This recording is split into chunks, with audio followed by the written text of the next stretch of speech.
Welcome back. Today I'm actually going to do something that I've been trying to avoid for the longest time because, as you guys know, my desire to actually be an influencer is, well, pretty much non-existent. Nonetheless, I get asked, where should I start? What should I buy?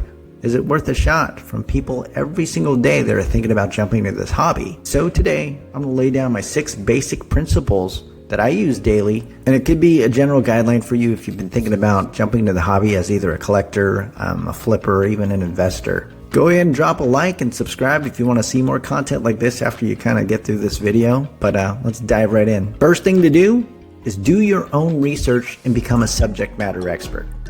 Believe it or not, most of the influencers here on YouTube or on Instagram, they really don't care if you succeed or not. They're here to kind of influence you. That's really much it. They're not your friends. Just starting off, videos like top 5 cards to buy right now. If you'd like to make an extra $3K a month doing a side hustle, that type of content, in my opinion, is going to probably get you to jump out of the hobby faster than the cheetah is on Sunday. Okay, instead, start with what you do know. And if you don't know anything at all, that's okay too. Learn. Well, first thing to do is actually find something you actually enjoy. Cards are not just limited to sports. I mean, there's Pokemon, there's Magic, there's entertainment, there's Final Fantasy, there's Disney, and the list goes on and on and on. Now, if you have a general interest in fandom, it's really going to be a lot easier for you to get comfortable on this ride. Now, once you've decided what you want to tackle, whether it's just sports or it's just all of the above, narrow things down to maybe just like 5 players or celebrities or fictional characters. Then start looking for information on them to get a better understanding of where the respective prices are. Second thing, establish your budget and your goals. Now, whether you have $5 or you're like Jeff Bezos type of money, you should still really establish your budget for your style. If you're just collecting, well, then it really doesn't matter. Just buy responsibly. If you're flipping, be smart. Go back and research the historical sales data from the last 30 days. I say 30 days because there's just a lot of fluctuation at any given time. And then set your prices accordingly based on that information. If you're investing, understand that all the money you're trying to put into now is for something that's going to potentially net you a bigger profit in the long term.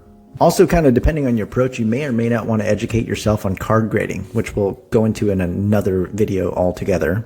Whatever you do, it's absolutely critical that you stay within your risk tolerance. You really don't need to watch the mistakes to avoid videos, as you're going to make them. You're going to accept them, you're going to own them, and you're going to learn from them. Someone else's journey is not your journey.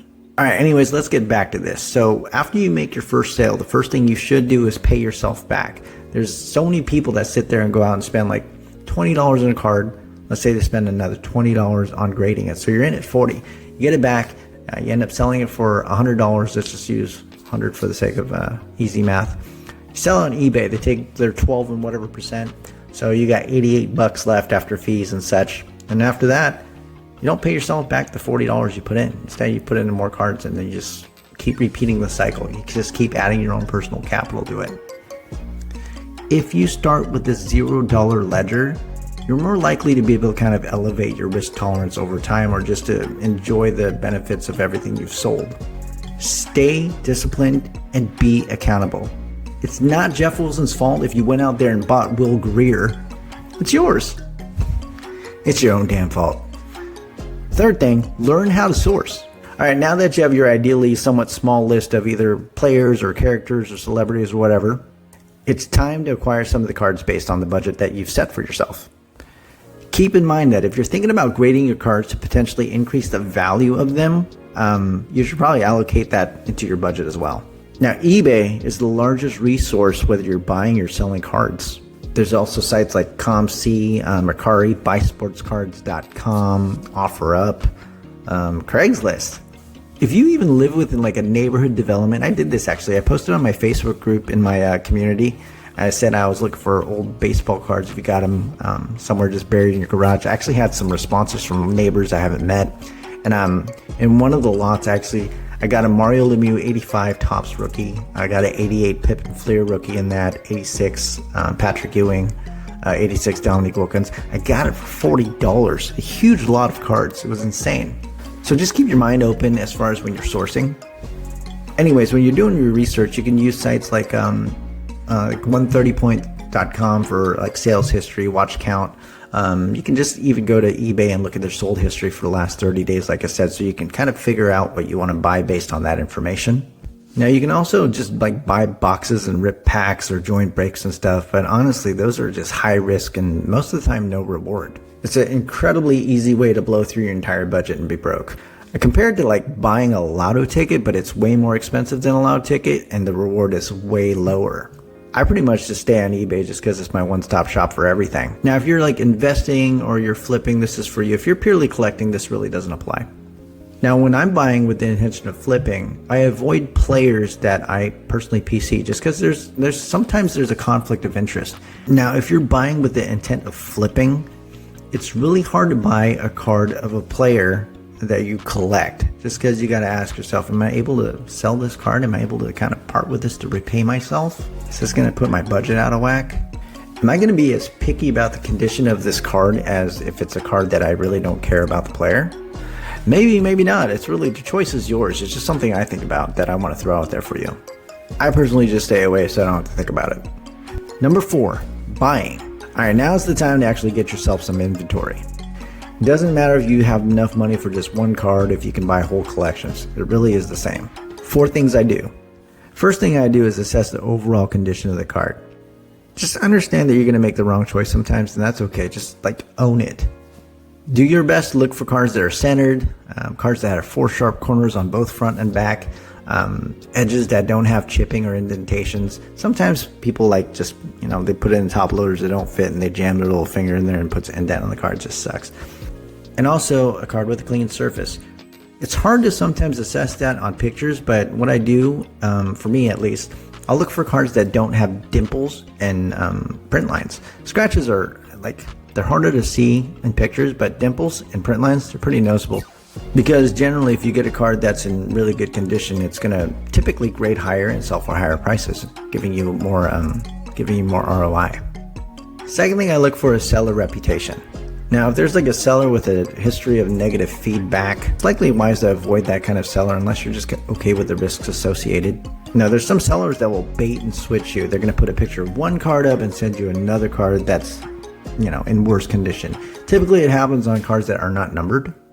Sometimes they'll just take pictures of cards at odd angles so you can't really assess the centering. Sometimes they ship slow. Or just sellers that take generally bad photos. Ultimately, buy at your own risk and understand it's just kind of part of the hobby nowadays. Just don't be one of those people that return everything. You gotta understand that not all sellers are jerks. Not all sellers know what they're looking for in a card, so if they don't disclose a flaw, don't be a jerk and just resend everything. It is what it is. Just own it. Be better at looking at things yourself. Third thing I do is that I don't buy an emotion. I know sometimes we've all seen this. There's a card that you might like or not. It's ending at auction. It's got a few minutes left and it's a killer deal. You don't need to buy that card. However, if it does check all the boxes still as if it wasn't ending in 30 seconds, it's probably something you could pursue if it does fit that. Just stay disciplined. Now, regardless if the card is over or under comps, you should still treat it the same when you're assessing it, because it really doesn't matter if the card's not in good condition if you bought it for more or less. And my 4th point is to stay on track. Always refer back to your goals. If you're here to collect, collect. If you're here to flip or invest, stick to your game plan. Step number 5, selling. Here's the 4 things I live by. The first one I'm going to go with is be honest to your customers and yourself. Alright, so have good etiquette. I think this one is pretty much self-explanatory, but I'm going to give some examples anyway. List the condition of your cards accurately. If you don't know the condition of your card, that's okay, because unless you're working for PSA or SGC or one of the major grading companies as a grader, there's no reason anyone should have expectations of you. But do your best to list the flaws that you can identify. And if you really can't identify anything and it's raw, simply list the card as excellent to near mint. Unless it's graded, then it just makes it easy. If you get a potential buyer that argues with you about your pricing, as much as you want to tell them to go fuck themselves, take the high road and just kind of politely reject their offer and thank them for their unwarranted advice. Take good pictures.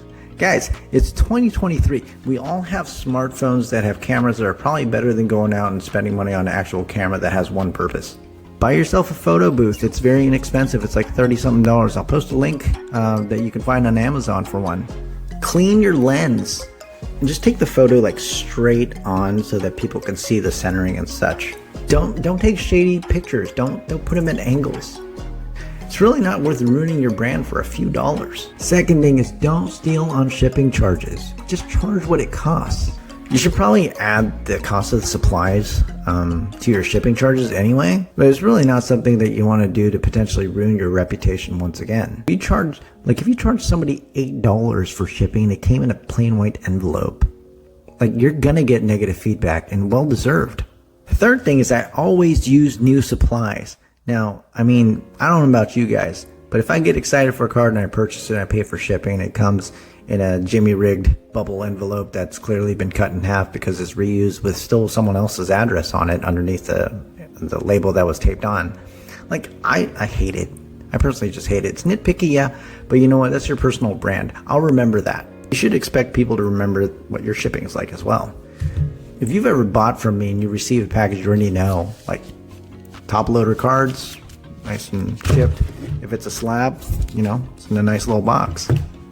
Once again, everything you send is just a reflection of your brand. Number 4 is actually something I recommend doing. Go buy yourself a thermal label printer. It's cheap, it's super clean, it's super easy to use, and on top of that, your labels are just, you just print, you just peel, and you stick. Unless you really just enjoy cutting everything by hand and scissors and taping everything. It will literally change your life as a seller. Also, ship on time. Nobody wants to buy a card and see that 3 or 4 days later it still hasn't been shipped. Having a thermal printer really helps you eliminate lag in shipping time. Number 6, things to just know. Alright, number 1, don't get scammed. Well, people complain all the time about eBay and their fees and all this kind of stuff. They hate it. People just hate fees. Understand though that these fees help pay for the policies that help protect you as a buyer and a seller. Or you can just venture into unregulated territory like Facebook groups and join Razzes sometimes, or just buy something at, pennies on the dollar. And it protects you within reason. Just keep the bar high for yourself. The second thing, you don't need to pay for advice. Now, I know we've all seen Major League Profits ads on Instagram or whatever. And there's no knocking them whatsoever. Everyone's entitled to their hustle. But everything that you actually need is free and available to you if you have a little bit of grit and internet connection. If you're literally going to pay somebody $1,000 to give you buy signals on cards, well, good luck to you. Like I said, I recommend watching sports or rewatching old episodes of Pokemon. Shoot, go LARPing. You know what I mean? Maybe go to Comic-Con. Basically, utilize your own knowledge, your own research, and become your own influencer. I will leave you guys with this. Of course, this is just a basic guide for those of you that have been thinking about coming into the hobby itself. And obviously, there's a lot more that we can talk about in depth. If you guys want me to bite the bullet and produce more content like this, please please subscribe. It really does help. And also, don't forget to leave suggestions in the comments section on anything you'd like to see. If you guys find me as some sort of valuable resource, I'm extremely flattered. I appreciate you guys. Feel free to continue reaching out to me on Instagram at Frosty Feet Cards. The community has grown quite a bit, and I've made a lot of friends doing this, so this is awesome. I can't thank you guys enough. And some of you guys have my number now, so we text, we call, you guys know what to do. But thank you guys again, and I'll see you again soon.